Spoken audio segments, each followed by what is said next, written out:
Jammu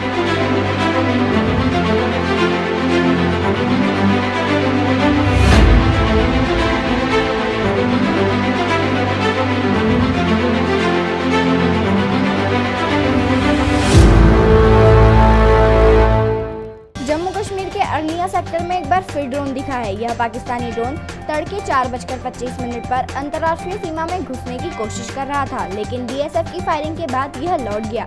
BSF का कहना है कि यह बॉर्डर पर निगरानी के लिए भेजा गया था। जम्मू कश्मीर में बीते कुछ दिनों से लगातार आतंकियों द्वारा कायराना हरकत की जा रही है। अब इसी कड़ी में पुलवामा के हंजन राजपोरा इलाके में सुरक्षा बल और आतंकियों के बीच मुठभेड़ हुई है। बताया गया है कि गुरुवार देर रात ही आतंकियों ने फायरिंग शुरू कर दी थी, जिसके बाद सुरक्षा बलों द्वारा उसका मुंहतोड़ जवाब दिया गया। हालांकि आतंकियों की फायरिंग में सेना के एक जवान को भी गोली लग गई थी। इलाज के दौरान वह शहीद हो गए। भारत में कोरोना वायरस के नए वेरिएंट डेल्टा प्लस ने दस्तक दे दी है और अब यह तेजी से फैल रहा है। भारत के कई राज्यों में इससे संक्रमित मरीज पाए गए हैं।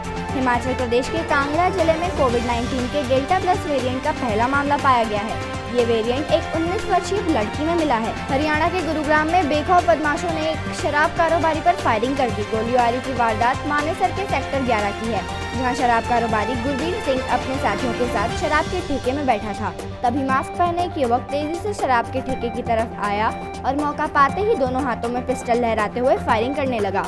हमले के बाद यह वारदात सीसीटीवी कैमरे में कैद हो गई। उत्तर प्रदेश की कानपुर देहात में एक 12 वर्षीय बच्ची का शव बाग में मिला है। बच्चे के कपड़े जले हुए हैं। ऐसा लगता है कि बच्ची को मारने के बाद जलाने की कोशिश की गई है। बच्ची के परिजनों का कहना है कि उसकी रेप करके हत्या की गई है। पुलिस ने शव को पोस्टमार्टम के लिए भेज दिया और मामले की जांच की जा रही है। इटली में पिछले वर्ष कोरोना वायरस संक्रमण के दौरान जेल में मास्क की कमी होने के कारण और संक्रमण की जांच नहीं होने से आक्रोशित कैदियों के प्रदर्शन के चलते उनके साथ मारपीट करने के आरोप में जेल के 52 अधिकारियों को निलंबित कर दिया गया है। इटली न्याय मंत्रालय ने यह जानकारी दी। साथ ही घटना की पूरी जांच के आदेश भी दिए गए हैं। ब्रिटेन में डॉक्टर और अस्पताल कर्मियों की लापरवाही के चलते दर्जन भर से ज्यादा बच्चों की मौत हो गई और सैकड़ों शिशुओं के मस्तिष्क को भारी क्षति पहुंची है। नॉटिंघम यूनिवर्सिटी हॉस्पिटल ट्रस्ट की मैटरनिटी यूनिट में लगभग 10 साल तक लापरवाही का यह खेल चलता रहा और प्रशासन ने कोई कदम उठाना तक मुनासिब नहीं समझा। अब इस मामले को लेकर बवाल मच गया है। जम्मू कश्मीर में 149 साल पुरानी दरबार मूव परंपरा को खत्म कर दिया गया है। इससे राज्य सरकार को हर साल 200 करोड़ रुपए का फायदा होगा। परंपरा खत्म करने के बाद 10,000 कर्मचारियों को सरकार की तरफ से मिले जम्मू या कश्मीर में से किसी एक घर को खाली करना होगा।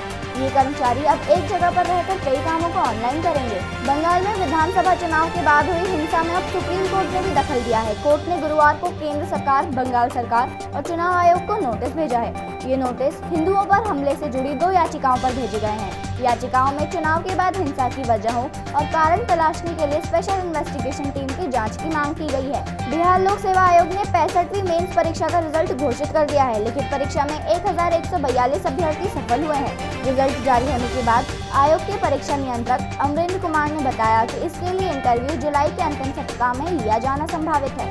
फाइनल रिजल्ट सितंबर तक जारी होगा। कोविड के कारण भारतीय अर्थव्यवस्था पर बुरा असर पड़ा है। देश को $5 ट्रिलियन इकोनॉमी बनने में अब 1 साल का अतिरिक्त समय लगेगा।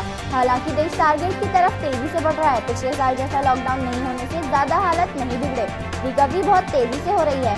उम्मीद है जल्द जीडीपी डबल डिजिट में पहुंचेगी। कम खर्च में गुणवत्तापूर्ण इलाज मिलने के कारण इंदौर का नाम चिकित्सा जगत में अंतर्राष्ट्रीय स्तर पर अपनी छाप छोड़ने लगा है।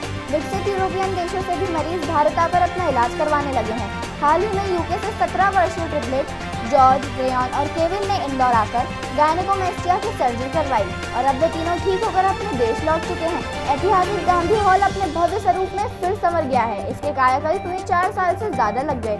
स्मार्ट सिटी के अंतर्गत यह प्रोजेक्ट 6.67 करोड़ का था, लेकिन कॉस्ट बढ़ते बढ़ते 10 करोड़ रुपए तक पहुंच गया। अब इसके उद्घाटन का इंतजार है। उत्तर प्रदेश की सियासत में भगवान श्री राम के बाद अब प्रभु श्री कृष्ण की एंट्री भी हो गई है। लखनऊ की सड़कों पर समाजवादी पार्टी के अध्यक्ष अखिलेश यादव के नए पोस्टर और होल्डिंग दिख रहे हैं, जिस पर नया नारा लिखा हुआ है, कृष्णा कृष्णा हरे हरे, अखिलेश भैया घरे घरे।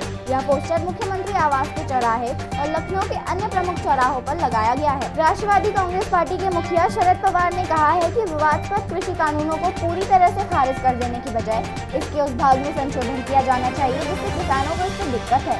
उन्होंने कहा कि महाराष्ट्र सरकार के मंत्रियों का एक समूह केंद्र से पारित कृषि कानून के अलग अलग पहलुओं का अध्ययन कर रहा है। नए कृषि कानूनों के खिलाफ टिकरी बॉर्डर पर आंदोलन कर रहे किसानों की मौत का सिलसिला नहीं रुक रहा है। किसान आंदोलन के दौरान 2 और किसानों की मौत हो गई। दोनों किसान की हार्ट अटैक के कारण मौत हुई है।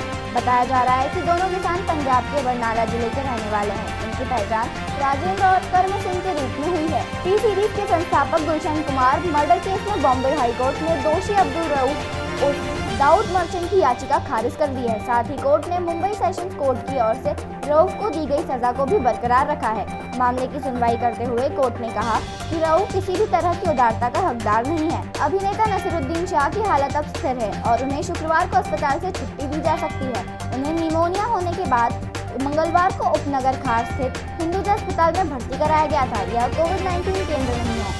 नसीरुद्दीन शाह के सचिव ने बताया वह अब ठीक है और उन्हें जल्द छुट्टी मिल सकती है। इस साल फरवरी-मार्च में भारत दौरे पर आई इंग्लैंड क्रिकेट टीम को अपनी रोटेशन पॉलिसी के कारण काफी आलोचना झेलनी पड़ी। इंग्लैंड ने भारत में खेली गई टेस्ट सीरीज में कई खिलाड़ियों को रोटेट किया था, लेकिन अब इंग्लिश कप्तान जो रूट का मानना है कि रोटेशन का दौर खत्म हो गया है। रूट ने कहा, पहले हमने रोटेशन इसलिए किया था ताकि इन मुकाबलों के लिए सभी खिलाड़ी फिट रहें। आईपीएल 2021 के बचे हुए मैचों का आयोजन अब संयुक्त अरब अमीरात में होने वाला है। इन मैचों के लिए सभी फ्रेंचाइजियों में कुछ बदलाव भी होते दिख सकते हैं। वहीं विराट कोहली की कप्तानी वाली फ्रेंचाइजी रॉयल चैलेंजर्स बैंगलोर में एक बड़ा बदलाव हो चुका है। फ्रेंचाइजी के सबसे बड़े अधिकारी यानी चेयरमैन का चेहरा बदल गया है। अब प्रथमेश मिश्रा को यह जिम्मेदारी दी गई है।